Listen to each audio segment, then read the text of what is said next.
Selamlar herkese. Hello everybody. I'm going to record this mini tutorial in two languages.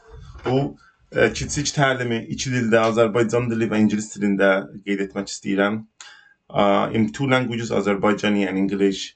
First, I was thinking having two different videos, but then I thought to make it even more interesting to have one video.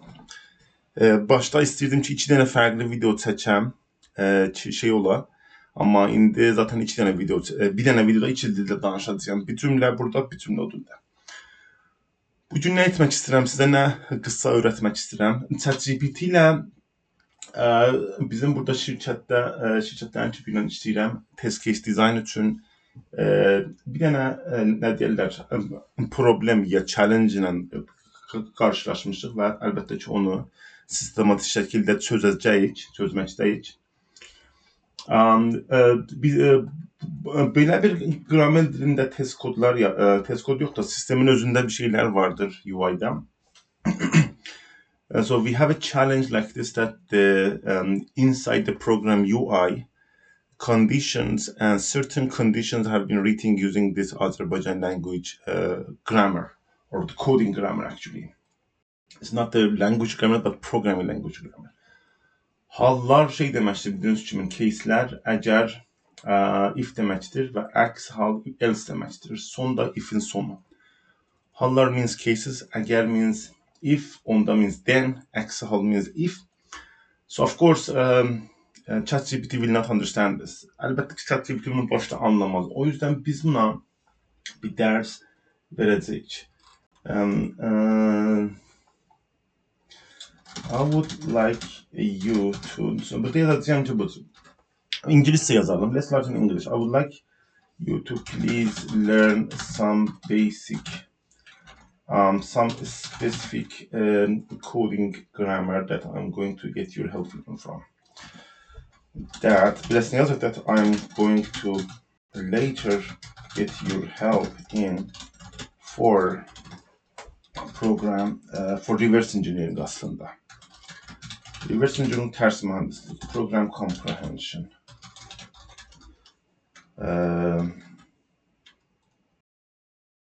Okay. Bunu deyək. Yox.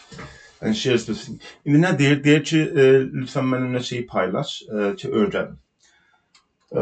O grammar ki mən istəyirəm paylaşam bu şəkildədir. Aslında bunlar mən hamısını hazırlamışam. Burada yazıram və sizlə oxuyacağıq özündən. Prompt ki verəcəyim mən sistemə budur. Deyirəm, the coding grammar that I would like you to learn consists of the following terms for the typical if-then else block. Hallar means cases, the beginning of the if-then else. Əgər means if. Əksi hal means else, son means end of the if-then else. But for example, the following code, the following simple code would be the classical absolute value function in this grammar. In this particular, consider that x in this example code is the input value, return value is the return value from the function is not given a name. Okay, so diyeceğim ki bu şəkildə. Yəni uzun bir sözdür. Bunu gəlin ChatGPT-yə verək. Bunu ChatGPT-yə veririk. We give this command, this large prompt to ChatGPT. And now it's learning something. Now it says I've learned it. If you have more examples, let me know, okay? İndi bu deyir ki öyrənmiş və mən neysə şey edeyim də. Okay, sonra nə edirik? Biz tam insan öyrəndən sonra test edirik ha məsələn. Soruşuruq. Now you want to test your learning of the grammar, of the above grammar, simple grammar. Can you write the code using the above grammar that given three numbers A, B and C to return the largest number? Bunu burada yazaq görək bu ChatGPT bunu doğru öyrəndi ya öyrənmədi. Aslında baxaq görək düzdür bu. Hatta özündən istəyəcəyəm ki öz yazdığı kodu quality assurance eləyək. Deyirik ki əgər A B-dən böyük olsa, A C-dən C-dən böyük olsa A döndər olmasa biraz okay. Əgər bir okay.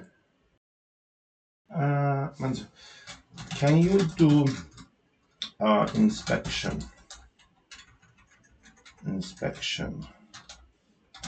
quality assurance on the above code? Is that correct really?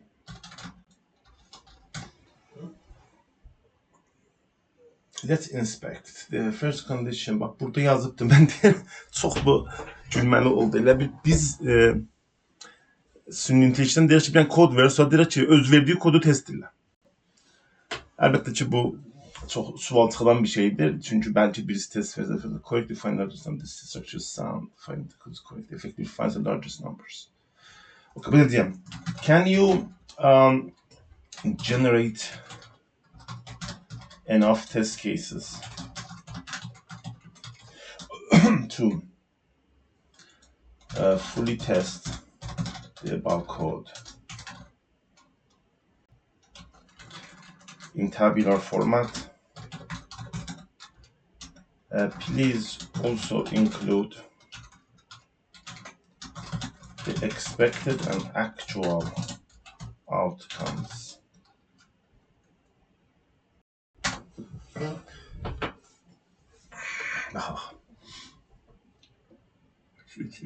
Bak actual şey eləyəmədim. Neyse. Bu oldu bizim ilk mini təlimimiz. Gördüğünüz kimi AI ilə. Aslında mən reverse engineering için istifadə edəcəyim də. Onu da belki bir başka zamanda. Bunu diyeceksiniz ki dependency graph çıkar. Deyim, can you generate? Burada canım yazın. Can you generate ne diyorlar? Data dependency graph for the above code. Çok sadə olacaqdı bunun üçün. Görək. Maraqlandıram da nələr çıxacaq. İndi falan derim Python'la bir graf çıxacaqdır.